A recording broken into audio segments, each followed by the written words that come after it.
Amigos televidentes, continuamos considerando la noche y la noche de hoy vamos a conversar con una persona que, si se quiere, conoce bien la situación haitiana porque lo has visto desde las dos latitudes. Si nos vamos a hablar con el señor Edwin Patterson, quien es cónsul haitiano en la República Dominicana. Con él vamos a hablar temas interesantes de precisamente qué está pasando en Haití. Es un hombre, vuelvo e insisto, conoce bien la realidad haitiana y la realidad dominicana porque se ha quedado prácticamente radicado aquí en la República Dominicana y pues tiene unos buenos vínculos muy estrechos con República Dominicana. Don Edwin, bienvenido a Cerrando la Noche. Muchas gracias, un placer estar aquí con ustedes. Qué bueno, qué bueno.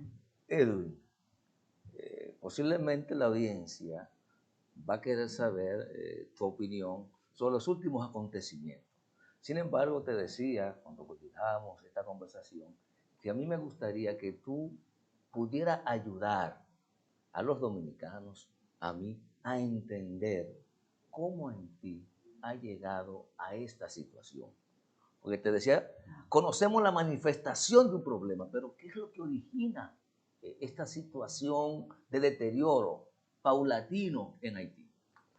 Si queremos tomar, digamos, un punto de partida para este intercambio, esa conversación, vamos a decir el 2010. En el 2010 tuvimos el terremoto que sacudió al país, más de 200.000 muertos, las pérdidas multimillonarias, una movilización mundial hacia Haití en las Naciones Unidas.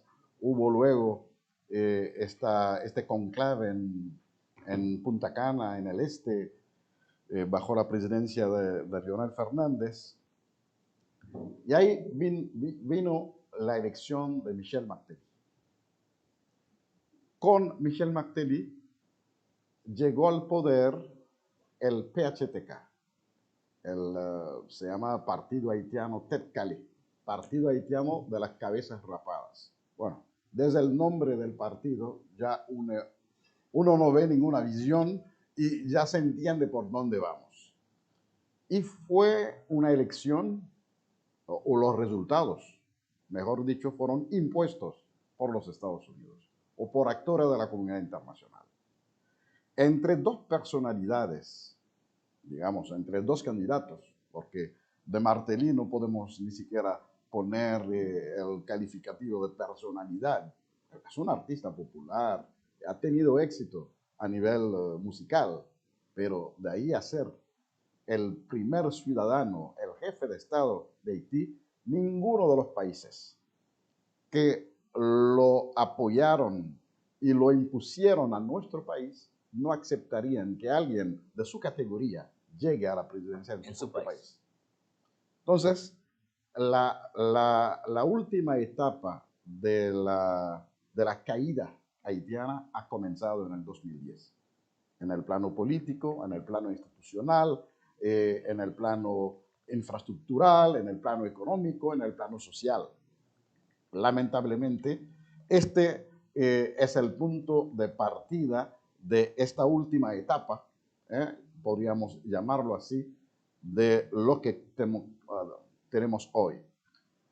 Hay que decir que a partir de la llegada en Haití del PHTK, pues tuvimos un surgimiento, un afloramiento de los grupos ilegalmente armados.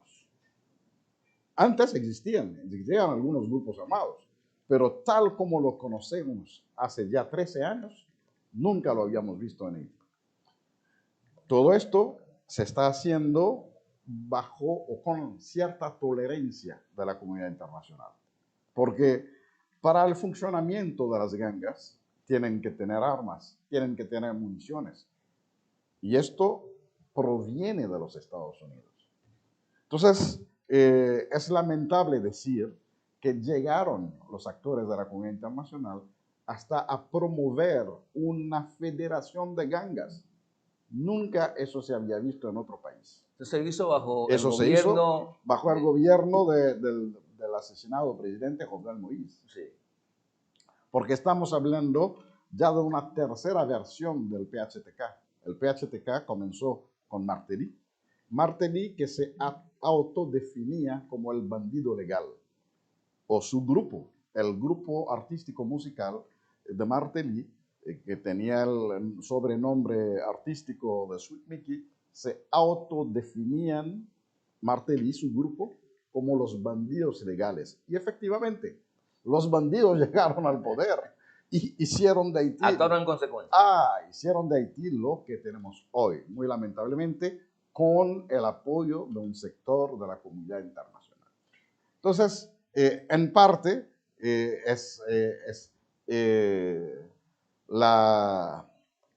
el elemento es un elemento fundamental del despegue hacia el fondo, de la caída hacia el fondo de nuestro país. Según pude accesar a alguna información, y qué bueno que tú lo recargas, las bandas existían antes de él, pero no con la fortaleza con que se desarrollaron a partir de su presencia. En esos 13 años, bueno, Haití estuvo intervenido prácticamente por una misión internacional. ¿Cómo es que se explica que estando prácticamente bajo un protectorado de la MINUSTAH, salen y lo que explota es increíble lo que pasa en Haití? ¿Qué papel jugaron entonces estas fuerzas en Haití? Siempre ha habido cuestionamiento en cuanto a su papel real. Se ha dicho que es una misión de pacificación de Haití, no se vinculaban con el orden público.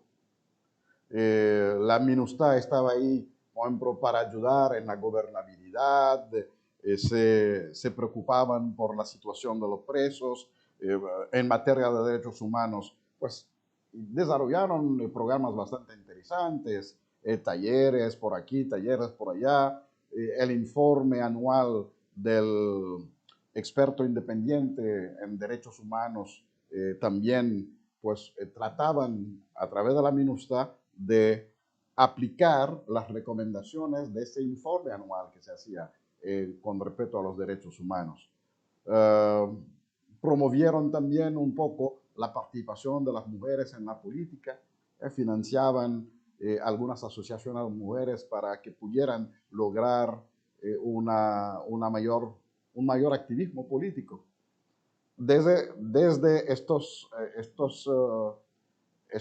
temas, se puede decir que contribuyeron, aportaron, pero en cuanto al tema de la seguridad como tal, en cuanto a la distribución de armas en los barrios populares, hay algunos informes que se hicieron de grupos de derechos humanos que entienden que los elementos armados de la MINUSTAH hasta cierto punto dejaban que eso se hacía. Muchas veces están apostados, a veces están en los tanqueros, en las entradas de los barrios populares, saben que hay una operación ilegal que se está haciendo, de droga. Pero no es su papel, no es su función. No es su función. Entonces decían que no es su función. Y eso venía creciendo. Paralelamente a esto, tuvimos también cierta participación de la élite económica de Haití en dos niveles. Uno, comenzaron a a hacer inversiones importantes en puertos privados o en puertos con cierta coordinación con el Estado, pero los que están ahí representando al Estado están bajo su control. Pagan ese personal, aunque sea un personal del Estado, pero están bajo su control. Por lo cual, el Estado perdió un control significativo de estos puertos que son frutos de una inversión privada. Y también parte de la élite económica comenzó a utilizar a los grupos armados para proteger a sus negocios. Se inició cierta competencia entre familias poderosas sobre temas bien particular. Esa competencia llegó tan lejos que hasta secuestraban entre ellos miembros de su familia secuestrados. En articulación con las bandas. en articulación con la banda. Por otro lado, pues tenemos debilidades a nivel del liderazgo estatal. Los senadores y diputados, los miembros del Parlamento haitiano, reciben financiamiento de esa élite política, así que cuando llegan muchas veces están al servicio de la élite económica, quería decir, perdón. Sí, hay un tema, ya que usted habló del tema económico y de la vinculación del sector empresarial con las bandas y con parte de lo que tiene que ver con las finanzas del Estado. Y aquí hemos hablado en otra ocasión de la situación de Perú. Perú, independientemente de que tuvo tal vez en 5 o 6 años unos 10 presidentes y que todos los días llevaron uno a la cárcel, en términos económicos se mantenía sólido y fuerte, porque había una élite económica empresarial que, independientemente de lo que sucedía en la parte política, seguía manejando la nación. ¿Qué ha pasado con esa élite económica que no ha logrado articular esa sobrevivencia de que sus negocios sigan prósperos y sigan creciendo independientemente de la situación interna de que tenga el país, como pasa en otros países del mundo? Me parece que no hubo la buena articulación con los actores de la comunidad internacional que deciden realmente de la vida institucional nuestra. Y por eso ya unos años después, ahora estamos viendo que algunos gobiernos pues tienen entre los sancionados a miembros importantes de la élite económica haitiana. Pero hace años se sabía de su participación, de su vínculo con las gangas. No entendemos que es tan solo ahora que se dan cuenta y que están aplicando algunas sanciones. Tanto Canadá como Estados Unidos pues, han aplicado sanciones contra importantes figuras de esa élite económica. Ahora, para el 19 de este mes, ya se está esperando la lista de las Naciones Unidas. Hace tiempo que las Naciones Unidas habían decidido, fruto de una reunión del Consejo de Seguridad, que se iba a sancionar a varias figuras conocidas del mundo político, económico y social de Haití. Algunos países se fueron adelante, pero ahora ya viene el turno de las Naciones Unidas y la lista de las Naciones Unidas va a ser una lista, digamos, con mayor impacto porque se le va a cerrar las posibilidades de viajar, no tan solo en Estados Unidos o en Canadá, como por ejemplo los sancionados bajo la lista de esos países, sino tan pronto salga la lista de Naciones Unidas, ya los países miembros, son 194, 197, los países miembros de las Naciones Unidas tienen que bloquear cuentas, movimientos de esas personas, lo cual los pondría en una situación sumamente difícil. Entonces, la situación de Haití, por lo que tú nos explicas, no es bíblica, es producto de una situación político-social. Así es. Porque a veces nos presentan como que Haití nació con una mala suerte y no va a salir nunca de ese problema. Y además que ellos por sí solos no podrán salir, a algo que siempre discuto aquí con Giovanni Almonte, a propósito también de la nueva decisión de Naciones Unidas de aprobar una misión internacional para pacificar Haití. Y yo todavía no entiendo cómo eso va a ocurrir, qué tan efectivo pudiera ser una acción de esa naturaleza, o si el acompañamiento que necesita Haití es otro. Y para que me puedas poner ambas cosas, hay posibilidades que emerjan nuevos sujetos políticos sociales que puedan encaminar a Haití con sus propias iniciativas, ayudado por la comunidad internacional a despegar. Si comenzamos por lo último, lamentablemente no tenemos partidos estructurados, partidos que están haciendo una escuela política, yo diría, porque los jóvenes de la generación presente deberían de estar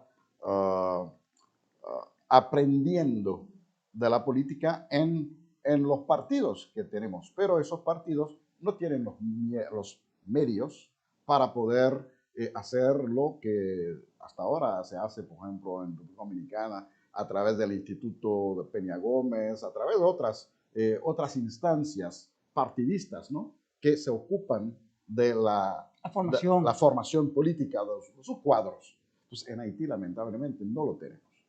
Y además de esto, hay algo importante que también dijiste en cuanto a si eso no es bíblico, ¿por dónde sale? Algunos sociólogos, algunos investigadores tienen la tesis de que hasta ahora están haciendo pagar a Haití su osadía de haber decretado, de haber logrado romper las cadenas de la esclavitud, lo cual tuvo un impacto negativo enorme en cuanto al orden mundial de esa época. Entonces, todavía se entiende que hay acciones, hay iniciativas de algunos sectores extremistas de la comunidad internacional que sigan haciendo pagar a Haití esto.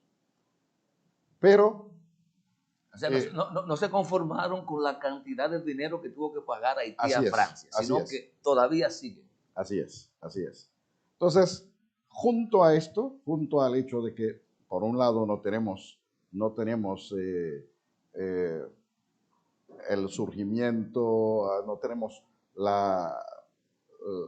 los programas de formación política que podrían ayudar al surgimiento de nuevos liderazgos, tampoco tenemos la política adecuada, correcta de la comunidad internacional.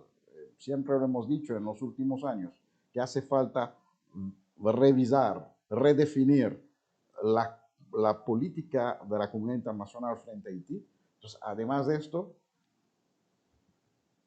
no hay lo que decías, el surgimiento de una figura que podría encaminar un nuevo proyecto político en Haití.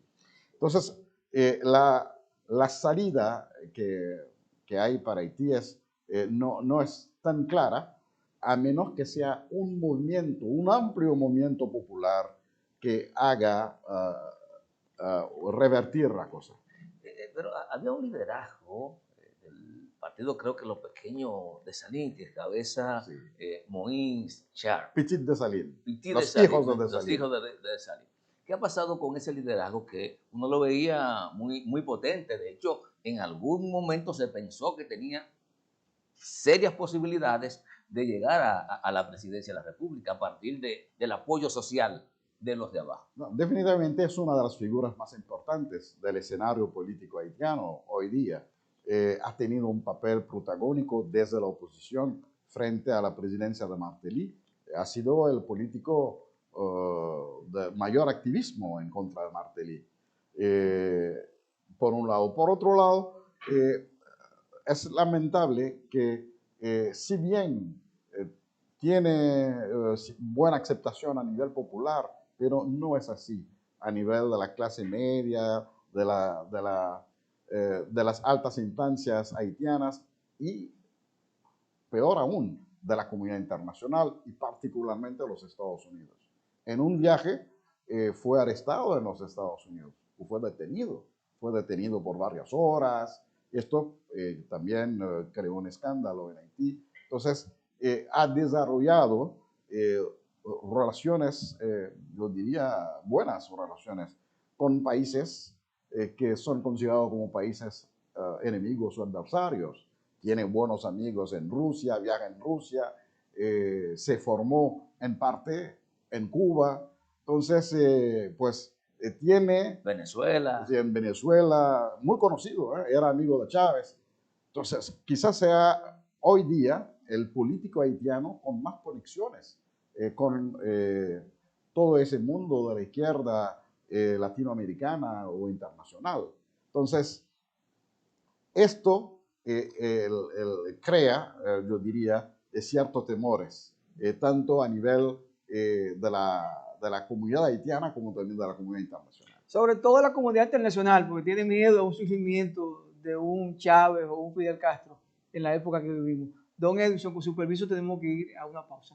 Señores, conversamos con don Edwin Patterson, quien es ex cónsul de la República Dominicana en Haití. Ya hicimos un paseo, ¿no?, por la historia de Haití. Me gustaría, después que vengamos a la pausa, pues hablar de los momentos actuales que viven las relaciones dominico-haitianas. Vamos a la pausa.